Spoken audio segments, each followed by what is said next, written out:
All right, let's dive into our first topic, though, guys. It's brought to us by a Home Builders Association. Gift big this year with a Home for the Holidays raffle. You have a chance to win a beautiful new custom home or a cash prize this holiday season, and help make wishes come true for Make-A-Wish kids with critical illnesses. Raffle proceeds benefit Make-A-Wish OKI, which has granted over 22,000 wishes to children facing critical illnesses across Ohio, Kentucky, and Indiana since 1983. This year's house is a custom-built ranch by Petros Homes, has 3 bedrooms, 2.5 baths, and a 3-car garage. Just visit ahomefortheholidays.org to buy your tickets. The winner is announced on December 24th. Tickets cost $100. That's ahomefortheholidays.org. Terms and conditions apply. All right, guys, we're going to start with the Browns' offensive line. On Sunday, while watching the game, my eyes said, wow, this offensive line is abysmal. Jay, on Monday's show, you said I thought the same thing. Basically impossible to evaluate any part of this offense because the offensive line has been so putrid. G, you tagged me in a tweet this morning, which I wish we could show, but we can't show footage of Cam Robinson blocking nobody and spinning around like a top. The eye test said the Browns' offensive line. I had a beef with that tweet, by the way. Well, let's hear it now. What did the person write in that tweet? Do you have it? I can't show it. Didn't we both get? No, you don't have to show it, but can you read it?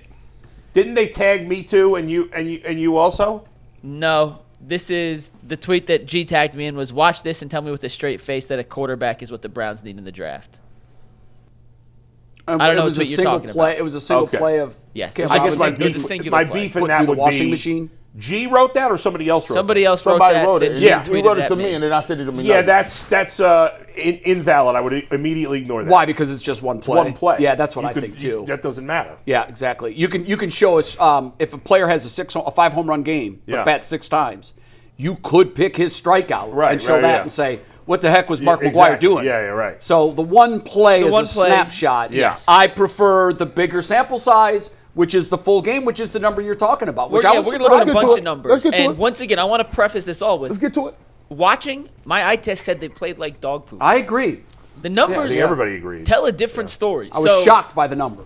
And I'm going to send you guys a bunch of numbers, and then we'll go back and parse up. But let me run through all of these real quick, and then we can dive into it. But against Chicago, Shedeur was pressured on 20 of his 42 dropbacks. That's a 48% pressure rate. Chicago, entering that game, ranked 31st in the NFL with just a 24% pressure rate. So they doubled their pressure rate. On the season, Shedeur's been pressured on 46% of his dropbacks. That's the highest pressure rate for any quarterback in a minimum of 4 starts since Deshaun Watson in 2018. Now, can I ask a question? The definition of under pressure. Some can say quarterback tapped, quarterback hit, quarterback sacked. Others would say they're bringing an extra blocker. They're bringing an extra rusher. So what is their definition of under pressure? And this is the culmination of PFF and ESPN. We're going to get to some ESPN stats in a second. Because I think that gets kind of confusing. It is when a quarterback... Because blitz is more than 4. Well, we're going to talk about quick pressures and not quick pressures in a second. That's coming. But a pressure and/or a win is when the defensive lineman beats the offensive lineman in less than 2.5 seconds. A pass block win is when the offensive lineman blocks, for lack of a better term. Holds up for more than 2.5 seconds. Okay. So in Chicago, 20 of his 42 dropbacks, he was pressured. 48%. Chicago came into the game much less. Steve, let's go to the next one. Teams are pressuring Shedeur without blitzing. He has that 46% pressure rate through these 4 games, but he's only faced blitzes on 13.7% of his dropbacks. That's the lowest rate in the NFL. So they're getting pressure without bringing extra rushers. Might that be why they're not blitzing? They don't need to. They don't need to. They're getting home with 4. Let's go to the next one, Steve. As you continue to see, against Chicago, and now we're getting specifics, the Browns' offensive line had a 70% pass block win rate. Once again, that means holding a block for at least 2.5 seconds. It is the 4th highest pass block win rate for the Browns' offensive line this season. For comparison's sake, Pittsburgh ranks 4th in the NFL this season in overall pass block win rate. Their overall offensive line pass block win rate is 70.4%. So the Browns against Chicago, this is just the Chicago game, had an offensive line pass block win rate that was considered top 5 elite in the NFL. You'd have to call it elite. Yeah. If not elite, very good. At a minimum, very good. Top 5 to me is elite. Elite, then we could put it in that category. So against Chicago, a 70% pass block win rate.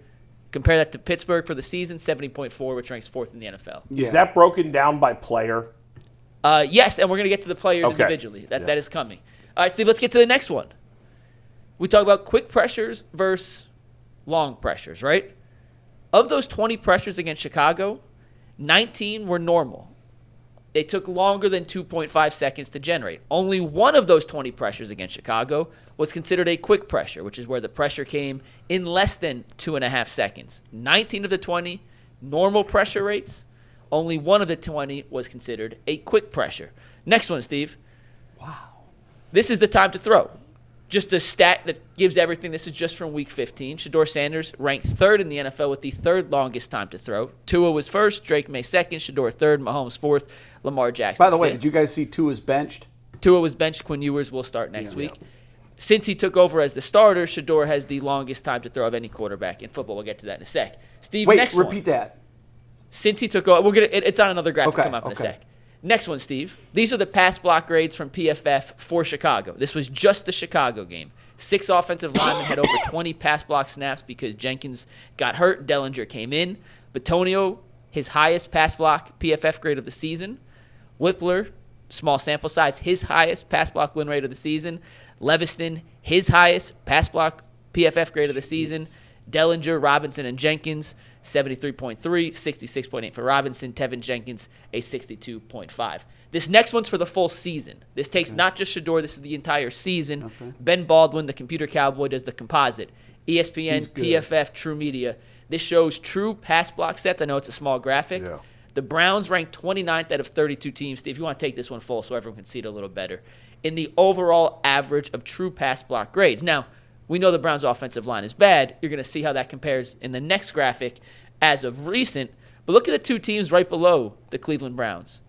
Yeah. The Rams, Shocking. the Cowboys, Two of the better Lions are at offenses. 26, the Texans are at 25, the Bucs are Chargers. at 24. That's crazy. The Chargers are in there. So you see some teams who are able to actually throw the football and have relative success in the passing Particularly game, the Rams. despite the fact that their offensive line isn't of the elite of the elite. And look at the teams at the top of the list. The Eagles, they've struggled in the passing game this year, despite having the number one ranked offensive line and true pass set grades this season. The Colts have been up and down. The Vikings have been up and down. Michael Penix and Kirk Cousins up and down in Atlanta. The Giants' passing game's abysmal. So it doesn't necessarily equate to No. offensive success based on how much time you're giving your quarterback to throw. Exactly. And then the last one. The Falcons and Vikings have been up and down. They've been terrible, and the Colts have been terrible for about 6 weeks. Fair enough. Yeah. Last graphic, and then we'll let to kind of parse out if the eye test matches what we see. This is just since Week 12, since Shedeur took over as the starter. The Browns have the 4th highest graded pass block win rate of any offensive line in football. He's faced 17 quick pressures in those 4 games. That's tied for 11th most in the NFL. He's faced 14 unblocked pressures, which is tied with Cam Ward for 1st in the NFL. Yeah, that's bad. And of all his throws, 27% of Shedeur's passes in his 4 starts have come out in less than 2.5 seconds. So quick passes, only 27%. That is the lowest rate in football, not just in the last 4 games, but over the entire season. Wow. So that's what the numbers say. Right. The eye test and the numbers tell 2 very different stories. And, G, I want to start with you on this one because you tagged us in the tweet, and I know you're disgusted by what you've seen from the offensive line. You know the numbers now. You've seen it with your eyes, and I know you watched the tape back. Where do you fall on the actual play of this offensive line in the last 4 weeks? So here's 2 things. So the first thing is when you look at those numbers, you also have to also take into consideration what is the defense trying to do to you, right? What is the game plan when you're playing the Cleveland Browns? And as a defender and as a defense, if you can get pressure with 4 people and you can still stop the run with 4 people in the light box, then you will be almost a team that you can't move the football. So if I'm playing the Cleveland Browns and I understand that the Cleveland Browns cannot run the football and I can still stop the run with 5 guys in light boxes, that gives you the opportunity that you can drop 7 defenders in coverage. And when you're watching the Cleveland Browns, when you drop 7 guys into coverage and you have those guys back there, the goal isn't to give Shedeur Sanders easy reads. The one thing that Shedeur Sanders has done a really good job of during his time with the Browns is something no other quarterback has done, and that's throw the ball deep. He's shown the propensity that if you give him a one-on-one look, if you give him some of those shot plays, he will throw that. So those are some of his best plays that he's making. So as a defense, you're saying, okay, well, look, we don't want to give him that. Here's why we're going to play this. We're going to play coverage, and what we're going to do is we're going to make the Cleveland Browns matriculate the football the entire way down the field. That means every single time he drops back, we don't need to pressure him and give him answers. Let's drop in the covers, make him diagnose if it's cover 1, cover 2, cover 3, cover 6, whatever the case may be, cloud coverage, and make him make consistent throws down the field and find the right answer. Their bet is that the Cleveland Browns will do one of two things. Either he will not be able to diagnose that play in, play out to move and find answers to move the chains, or the Cleveland Browns will do something that puts them behind schedule, a la either a penalty, holding, or a tackle for a loss. So the goal is they don't really care if you're like, oh, well, he has a lot of time to throw. The biggest second thing is when you talk about offensive line play is your run game has to be married with your pass game. So your run game has to marry with the way you're throwing the ball. Now, if you got this time to throw and he's holding the football, you got to have receivers that can get open in that time frame. It does you no good to have a bunch of time in the pocket and nobody's open. When you go back and watch the All-22, the thing I've always been standing and jumping up and pounding the table is, and multiple people have said this. Chase Daniel has talked about this. Other guys that break down the tape.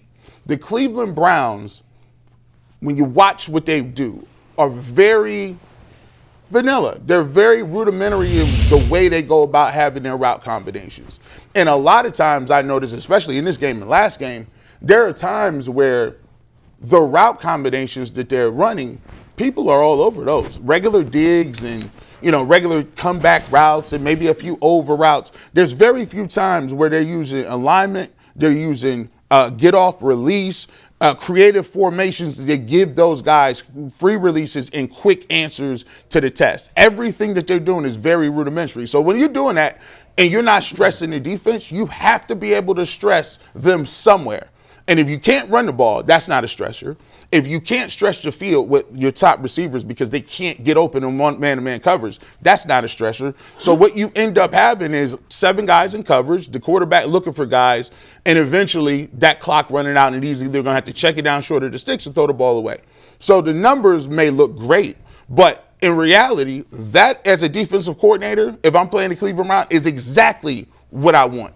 And notice, the times he struggled is finding where the dropper is. The interception he threw against the Raiders, he got fooled by a defensive end, dropping in the covers. That wasn't a blitz. The interception this week that just happened with the Bears. They ran a play action. The robber jumped the route underneath the route. So those are the things I want to do with a rookie quarterback. Sometimes blitzing them and pressuring them don't really give you the intended results that you want. So I'm really not even really surprised by those numbers specifically because they're coming with 4 people.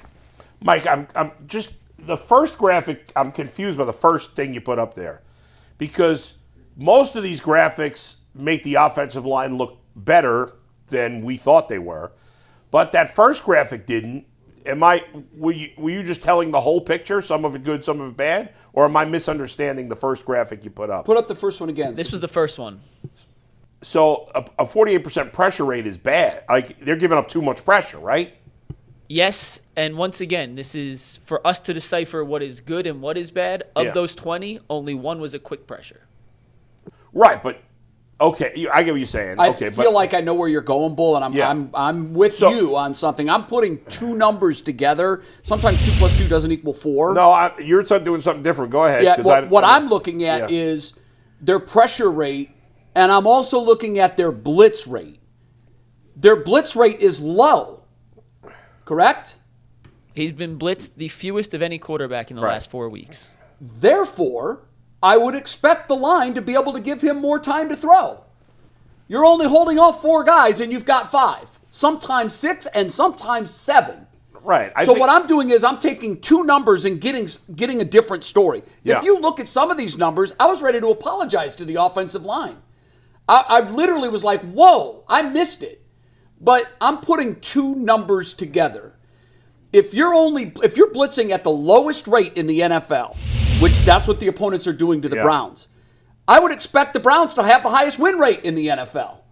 It's easier to stop 4 guys with 6 than it is to stop 6 guys or 7 guys. That is a fact. With 6. That's true. That's why I would say these numbers that's a good point. tend to be leading us down the wrong road. Well, I mean, I think, listen, first of all, I'd also like to know what are the individual player pass rush win rates? Yeah. Because if one guy... Well, we saw those, but you know what I'd like to know? No, we didn't, because those were PFF grades. It's a little and that is very subjective. Because I'll get the ones I have those. I'd like to know the following. When all teams are blitzed, then what's the win rate and where do the Browns rank? Because now you're apples and apples. I think it's fair to say that the Browns' offensive line played a little better than we thought. That's fair. Well, they didn't. Well, still saying, they didn't play that well, because you gotta look at the numbers deeper. Yeah. So here's what I would extrapolate from that. As we thought. What I would extrapolate from that is when the quarterback has more time to throw, you would expect better results. Mm-hmm. Right? Right. What is surprising to me, though, is that the opponents are getting home so effectively with 4. Right. To G's point, if you can drop 7, we don't have 7 targets. Right, that's true. So if you can drop 7 and get home with 4 and still give him that, because when you parse it out, when you look at what his time to throw was versus what the number 10 ranked quarterback in time to throw was, it's not that much difference. I guess the real number I'd like to know, and I don't even know, Mike certainly can't do this immediately, is where does their pass rush win rate compare to other teams when there's no blitz? Yeah, I don't have. For other teams, I'd like to see it when there is a blitz. Well, either way. Either way will be telling. Yes. And again, anecdotally and just with my eyes, I would imagine that if you could get a number of offensive line pass win rate versus the blitz, I would expect the Browns would be way down that list. Yeah, and way down. I also think that when it comes to the offensive line, I'd rather have 5 solid linemen than have 3 great ones and 2 that are terrible. Yeah. You don't want a weak link on that chain. Right, and so maybe 3 of the guys are doing well at blocking, maybe, this week, right? It looked like the whole offensive line stunk, but maybe that was just because 2 were so bad that it made the whole line stink. When you watch, I think the thing that we kind of, it's dangerous to parse this too. And take the quarterback out of it. I know people say, "Oh, you're making an excuse for Shedeur." No, well, Shedeur doesn't get a pass for the game. He was terrible. We've already established. Yeah. So what we're saying is this: we talk about specifically offensive line play. Yeah. If you can't separate the pass block from the run block, because if you cannot run the football, fact. If you cannot run the football, you're not going to pass it either. You're not so. G, to your point, real quick. The Browns had their 4th highest pass block win rate. They had their 2nd lowest run block win rate. I believe that. Against Chicago. And, that's why the old adage is you got to establish the run.